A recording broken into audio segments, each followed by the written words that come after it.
बात करने चले हैं नौजवान तालिब इल्म MFA टेक्सटाइल डिज़ाइन में कर रहे हैं Mohammad Burhan Bukhari, senior vice president हैं district Muzaffarabad people's student federation के। बुरहान, बहुत सारी यहाँ पे बातें हुई लोगों से, बहुत सारी फ़िरका वारियत के हवाले से भी बात हुई, हुकूमत आज़ाद कश्मीर के बेख्तियार होने के हवाले से भी बात हुई, उसके अलावा ये जो यहाँ पे कुदरती वसाइल का जो मामला है उसके हवाले से भी बात हुई। तो आप पढ़ने के अलावा जो है वो सियासत भी कर रहे हैं, तो कुछ बताएंगे हमें एक एक करके कि ये क्या मामला है? सबसे पहले मैं फ़िरका वारियत की तरफ आना चाहूँगा। फ़िरका वारियत में अगर आप देखें तो अगर मुज़फ़्फ़राबाद का आप तजिया करें तो यहाँ पे शिया सुन्नी झगड़ा बिल्कुल भी नहीं है। अगर आप मुहर्रम के जुलूस उठाएं, मिलाद की रैलियाँ उठाएं, मिलाद के जुलूस उठाएं, रबीउल अव्वल में, मुहर्रम में, तो ये सब शिया सुन्नी एक भाइयों की तरह एक मैसेज, शायद मुज़फ़्फ़राबाद से जितना अच्छा मैसेज आता है उतना और पूरे मुल्क में कहीं पे वो मैसेज नहीं होता। लेकिन अब जो एक नई चीज़ यहाँ पे इन्वॉल्व हो रही है, वो फ़िरका वारियत को अगर उसको टच दे दिया जाए तो वो मेरी नज़र में ठीक नहीं होगा। ठीक है, ज़लज़ले के बाद जब यहाँ से लोग माइग्रेट करके पाकिस्तान की तरफ गए और वहाँ पे कुछ लोगों ने उनके साथ इजहार हमदर्दी की और उसमें पीरी फ़कीरी के लिबादे में कुछ लोग यहाँ पे इन्वॉल्व हो गए।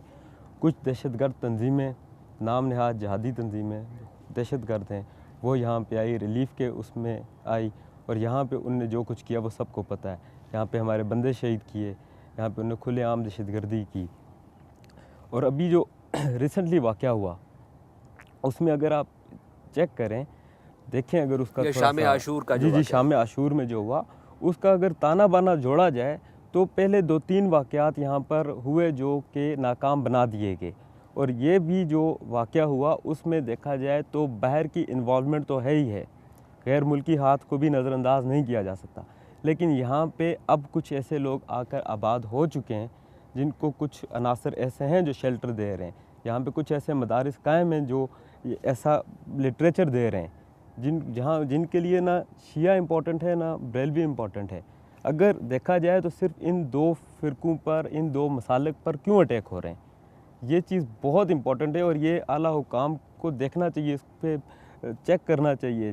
क्योंकि हमने कई दफ़ा आइडेंटिफाई किए कुछ मदारिस हमारे यहाँ पे। अगर इसके बिल्कुल बैक साइड पे देखा जाए तो शौकत लाइन में एक मदरसा कायम हुआ ख़वातीन का, वहाँ पे हमने आइडेंटिफाई किया और उसके बाद कुछ मुक़द्दस औराक उनने गंदे नाले में फेंके। नहीं, ख़वातीन का मदरसा कायम हुआ? ख़वातीन का मदरसा कायम हुआ, जैसे कि वो जामिया हफ्सा जो है। बिल्कुल जामिया हफ्सा की तरह के यहाँ पे मदारिस कायम हुए। यहाँ पे कुछ सराउंडिंग्स में पहाड़ियों पे ऐसे पीरी फ़कीरी के लिबादे में भी लोग आके मौजूद हैं। यहाँ के लोग हैं सादा लोग और सादा लोग को डिट्रैक्ट करना, ट्रैप करना, ब्रेन वॉशिंग करना मेरा ख़्याल है सबसे ज़्यादा आसान काम होता है।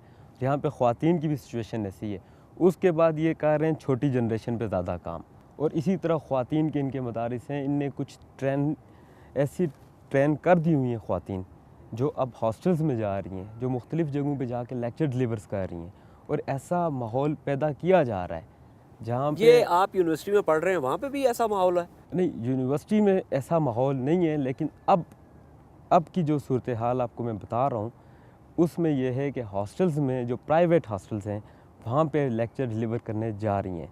गवर्नमेंट की यूनिवर्सिटी है, वहाँ पे अंदर आके या गवर्नमेंट के हॉस्टल्स में ये नहीं कर सकते, लेकिन उसके बाहर हो रहा है और यहाँ पे आला हुकाम बिल्कुल कोई उनकी जो है पॉजिटिव नोटिस नहीं ले रही, बिल्कुल इंतज़ामिया नोटिस नहीं ले रही। रही। बारहा उनको हमने शौकत लाइन के बारे में, क्योंकि मैं वहाँ का रिहायशी भी हूँ, वहाँ पे हमने उनको बारहा ये बताया और वहाँ पे एजेंसीज इन्वॉल्व हुई, लॉ एंड ऑर्डर फोर्सेस आई। जब मुक़द्दस औराक उनने शहीद करके गंदे नाले में फेंके तब उन्हें हमें यकीन दिलाया और 2 दिन बाद मामला फिर ठप पड़ गया। इसकी वजह यह है, जो आपने पहले कुछ नाम नहाद जिहादी तंजीमों का जिक्र किया, क्या उसकी वजह से जो एजेंसीज़ हैं और इंतज़ामिया जो है वो सरफ़ नज़र कर रही है इस किस्म की कार्रवाइयों से? मैं तो ये कहूँगा कि यहाँ की गवर्नमेंट, यहाँ की लॉ एंड ऑर्डर फोर्सेस में भी उनका इन्फ्लुएंस अब मौजूद है या उनके साथ हमदर्दी रखने वाले अफराद मौजूद हैं।